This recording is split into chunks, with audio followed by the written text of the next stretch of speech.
Venkatapuram movie release అయింది. ఆ movie review ఏంటో తెలుసుకుందాం.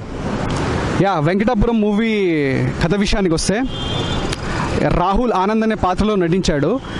అండ్ ఈ ఆనంద్ ఒక పిజ్జా డెలివరీ షాప్లో పనిచేస్తుంటాడు. Is a very happy going bye.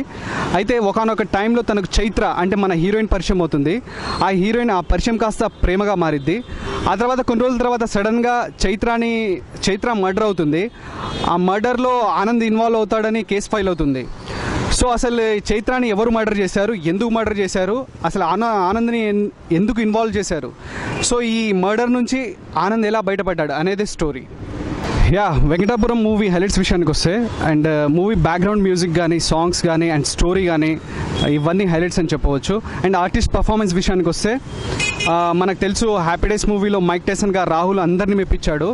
But ఈ మూవీలో కూడా డిఫరెంట్ క్యారెక్టరైజేషన్స్తో వచ్చి చాలా చక్కగా మంచి పర్ఫార్మెన్స్ ఇచ్చాడు. యాజ్ ఎ హ్యాపీ గోయింగ్ బాయ్గా, ప్లస్ ఒక లవర్ బాయ్గా, ఒక మంచి క్రైమ్ థ్రిల్లర్లో యాక్ట్ చేశాడు మన రాహుల్. అండ్ మంచి సబ్జెక్ట్ని ఎంచుకున్నాడని చెప్పాలి చాలా రోజుల తర్వాత. అండ్ రాహుల్కి ఇది కమ్బ్యాక్ అని చెప్పవచ్చు. అండ్ హీరోయిన్ విషయానికి వస్తే చాలా క్యూట్గా ఉంది అండ్ చాలా బాగా యాక్ట్ చేసింది. అండ్ ముఖ్యంగా మనం చెప్పుకోవాల్సిన విషయం ఏంటంటే, ఇక్కడ డైరెక్టర్ గురించి, కొత్తవాడైన వేణు గారు చాలా బాగా తీశారు. యాక్చువల్లీ ఫస్ట్ హాఫ్ కొంచెం స్లోగా ఉన్న, సెకండ్ హాఫ్ చాలా గ్రిప్పింగ్గా, చాలా మంచి స్క్రీన్ ప్లేతో చాలా బాగా తీశాడని, చాలా ఎంగేజింగ్గా చేశాడు మూవీని. అండ్ క్రైమ్ థ్రిల్లర్స్లో దిస్ ద బెస్ట్ అని చెప్పవచ్చు. అండ్ ముఖ్యంగా వేణు గారి కొత్తవాడైనా చాలా బాగా హ్యాండిల్ చేశాడు. తన హ్యాండిల్ చేసిన తీరు చాలా బాగుంది. And special credit goes to and music అచ్చు గారు.